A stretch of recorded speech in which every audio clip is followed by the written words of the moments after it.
Assalamualaikum warahmatullahi wabarakatuh. Selamat pagi, selamat siang, selamat sore, selamat malam teman-temanku yang berada di seluruh dunia.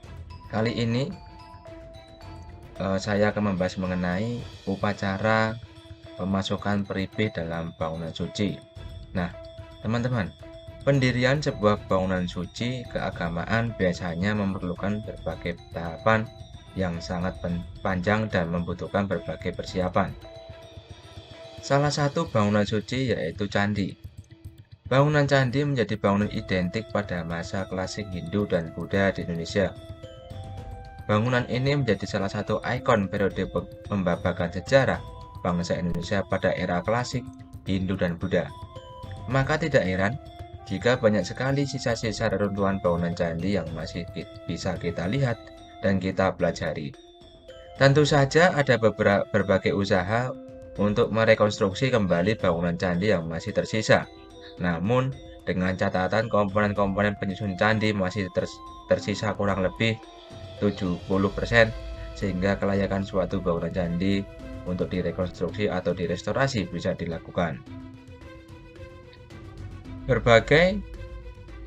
Berbicara mengenai bangunan candi, ada beberapa hal unik yang perlu saya sampaikan. Pertama, bahwa candi merupakan hasil akulturasi dua budaya, yaitu budaya lokal bangsa Indonesia dan budaya Hindu dan Buddha yang kemudian melebur menjadi satu tanpa menghilangkan ciri khas masing-masing dari dua kebudayaan tersebut.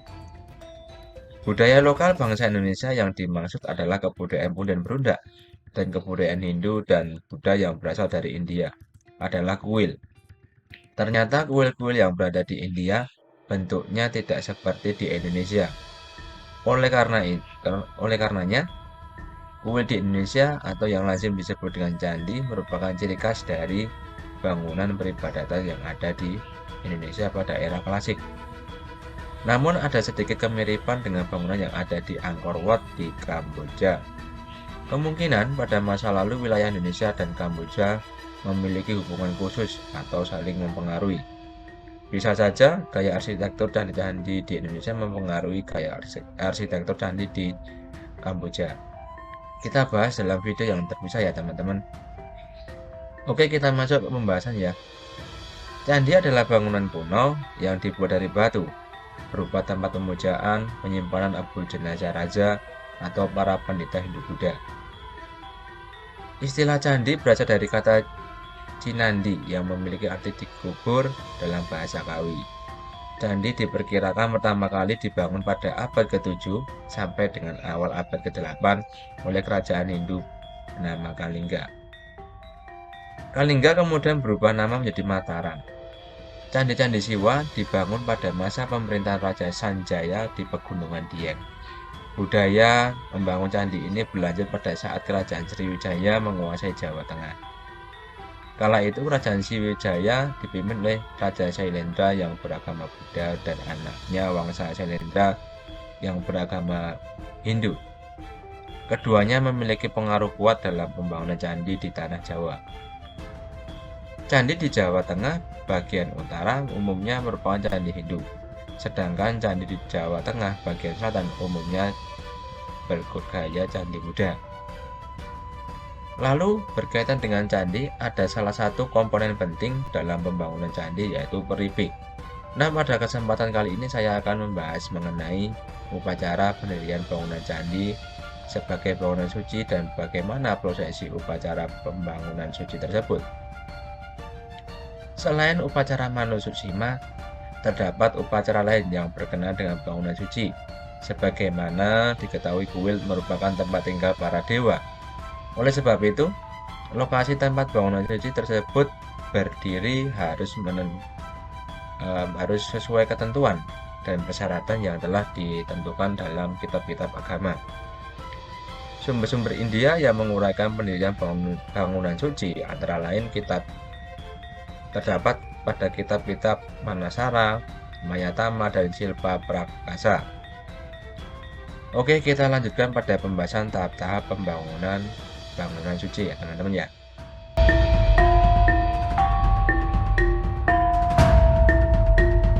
Yang pertama itu ada upacara pembibitan. Upacara pembibitan yang disebut akura parna didahului dengan kegiatan antara pematangan lahan dan pemberian batas. Dalam kitab Mayatama 4, 1-8a dan Kasyapa 1, 42-56 disebutkan bahwa cara untuk mematangkan lahan yang akan dijadikan tempat berdirinya bangunan suci adalah membiarkan lahan tersebut selama setahun. Selama periode itu, lembu dilepaskan di atas lahan yang akan dijadikan lahan untuk bangunan suci. Lembu dibiarkan memakan makanan tumbuhan-tumbuhan yang ada serta menginjak-injak tanah hingga padat. Makna simbolis yang terkandung dalam kegiatan tersebut adalah memberi kesuburan dan napas atau jiwa kepada tanah agar siap menjadi lahan bangunan kuil atau bangunan suci. Setelah dianggap matang, lahan yang akan dijadikan tempat berdirinya bangunan suci kemudian diukur dan diperciki air suci. Pada bagian pusat dan keempat sisi dan sudut lahan diberi tanda dengan pohon kolopilem. Kemudian upacara dimulai dengan membajak lahan dan menggunakan 2 ekor lembu yang diberi hiasan emas pada tanduk, telinga, dan di antara kedua matanya. Pembajakan pertama dilakukan sebanyak 3 lingkaran. Pembajakan ini dilakukan oleh arsitek kepala atau disebut dengan stapaka, kemudian dilanjutkan oleh yang lain. Upacara tersebut memiliki syarat simbolik. Kedua lembu itu misalnya diumpamakan sebagai bulan dan matahari, sementara bajaknya menyimbolkan Dewa Wisnu. Sedangkan pembajaknya menyimbolkan Dewa Brahma. Tadi kalau bajaknya itu menyimbolkan Dewa Wisnu, sedangkan pembajaknya menyimbolkan Dewa Brahma. Gitu ya teman-teman ya. Oke, kita lanjutkan. Upacara pembajakan itu menghasilkan tanah yang halus sempurna seperti kaca, disebut dengan partivi. Di atas tanah yang halus itu kemudian dibuat diagram Vastu Purusa Mandala. Vastu Purusa Mandala dapat diartikan sebagai dena suci atau mandala yang tempat tumbuhnya intisari atau vastu alam semesta atau purusa. Legenda menceritakan Dewa Brahma menciptakan sebuah makhluk kosmik yang bernama Vastu Purusa. Vastu Purusa bisa diartikan sebagai diagram berdenah bujur sangkar yang dibagi menjadi kotak-kotak kecil. Jumlah kotak mulai 1 sampai 1024 dan yang dipakai untuk bangunan suci adalah kotak 49 atau standila dan kotak 64 atau manduga atau candita. Terkadang kotak 81 atau parayika. Kemudian teman-teman setelah dibuat diagram Vastu Purusa Mandala, selanjutnya dilakukan upacara penaburan benih. Biji-bijian yang ditaburkan itu diterima oleh bumi sebagai germ atau benih atau garba. Bangunan suci yang tersimpan di dalam tanah yang telah disucikan terlebih dahulu. Bentuk struktur bangunan suci yang akan tumbuh dari benih tersebut dihasilkan dari kekuatan tanah atau bu, dan sesuai dengan diagram yang diterakan di atas permukaan tanah atau bumi ya. Upacara pembibitan atau penyucian lahan bangunan suci sebagaimana dipaparkan tadi ternyata masih dilakukan oleh masyarakat Bali. Upacara tersebut dinamakan dengan ruwak karang. Nah itu ya tadi teman-teman ya. Oke, kita masuk ke tahap kedua. Yang kedua, upacara peletakan bata dan batu pertama. Setelah tahap penyucian lahan dan dibuatlah diagram Vastu Purusa Mandala, kemudian dilakukanlah pembuatan pondasi bangunan. Ada beberapa upacara yang dilakukan berkaitan dengan pembuatan pondasi, antara lain upacara peletakan batu dan bata pertama. Pondasi sebagai bumi yang dijaga oleh para dewa dan agar para dewa memberi kekokohan dan kestabilan pondasi. Sehingga ketika didirikan benih bangunan stabil dan kokoh pada benih Dewi Pertiwi. Untuk bangunan suci yang terbuat dari bata, sebelum bangunan didirikan terlebih dahulu dibuatlah sumuran. Nah, sumuran atau perigi umumnya digunakan sebagai tempat meletakkan peripe. Sumuran umumnya berbentuk bujur sangkar. Sumuran ditimbun dengan tanah batu, air, dan sebagainya sampai 3/4 kedalaman sumuran.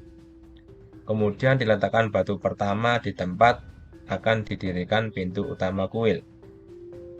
Kemudian pada bagian tengah dan sudut-sudut sumuran diletakkan 5 atau 9 bata. Nah itu ya teman-teman ya. Untuk kuil atau bangunan suci dari bahan batu terdapat 2 macam upacara, yaitu upacara peletakan bata pertama atau disebut istakanyasa dan peletakan batu pertama atau silan yasa. Upacara peletakan bata pertama diawali dengan pembuatan sumuran. Jadi sama ya tadi tahapnya ya. Jadi tetap sumuran atau perigi menjadi salah satu komponen khusus dalam bangunan suci. Kemudian dilanjutkan dengan peletakan bata pertama di tempat yang akan didirikan pintu utama masuk kuil.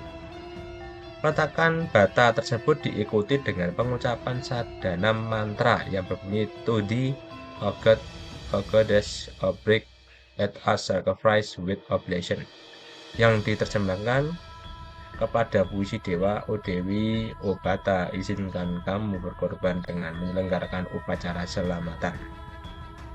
Di samping itu diucapkan mantra O Dr. Ausek Angiras, to unbroken, unhurt and full, O break grant to the desired object, yang memiliki arti, O putri Angira yang bijaksana, engkau tiada terpatahkan, tiada terluka, dan maha besar.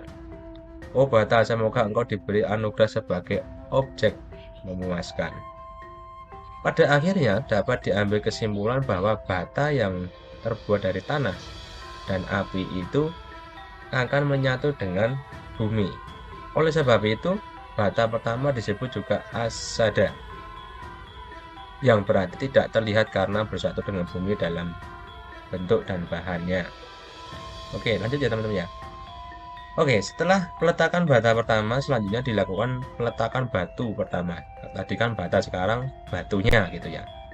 Peletakan batu pertama atau sering disebut dengan adarasila di tengah sumuran atau perigi sebagai titik pusat bangunan. Jika dilihat dalam struktur bangunan candi, peripih menempati posisi di bawah candi atau bangunan candi, dan di atasnya nanti biasanya ada yoni dan lingga atau arca dewa-dewi yang disesuaikan dengan latar belakang bangunan suci tersebut. Sebelum batu pertama diletakkan, terlebih dahulu sumuran diisi tanah sehingga 3/4 kedalamannya. Barulah batu pertama atau adarasila diletakkan. Kemudian sebuah batu datar dengan 12 lubang kecil atau disebut midikalasa, dan sebuah lubang agak besar di tengah-tengah yang terbuat dari batu atau perunggu diletakkan di adarasila. Di atas itu berturut-turut mulai dari paling bawah diletakkan kendi dari batu dan tembaga, patma batu, kura-kura batu, patma perak, kura-kura perak, patma perak, dan paling atas adalah kura-kura emas. Nah, tepat di atas kura-kura emas ditempatkan cerobong dari tembaga atau disebut yoga nala yang menembus sampai pelipit atau bingkai lapik kuil. Tumpukan di atas andarasila kemudian ditutup dengan lantai garbagaraha atau ruang utama suatu kuil atau bangunan suci seperti candi gitu ya. Oke teman-teman, kita lanjutkan ke tahap ketiga, yaitu upacara peletakan peripe.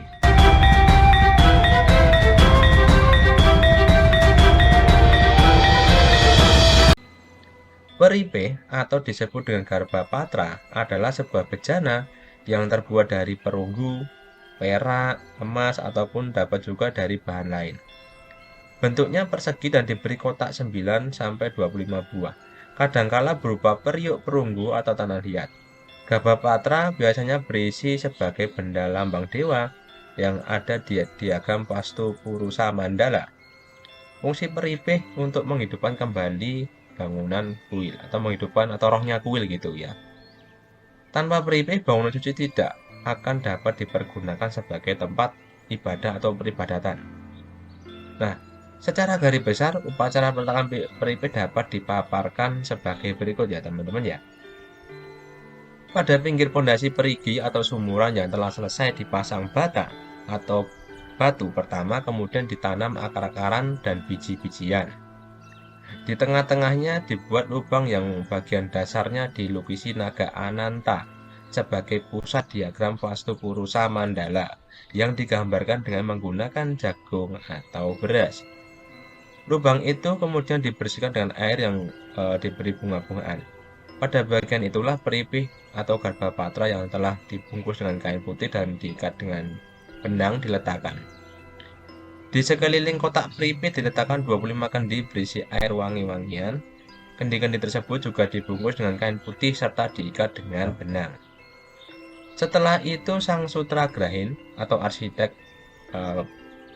arsitek yang membangun itu mengadakan persembahan dan memuja dewa alam semesta. Keesokan harinya, peripih dibuka kembali untuk diisi.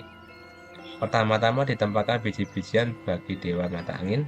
Untuk dewa yang sama, peripih tersebut kemudian diisi dengan tumbuh-tumbuhan yang berkaitan dengan kesehatan, berbagai jenis logam, dan berbagai jenis batu akik.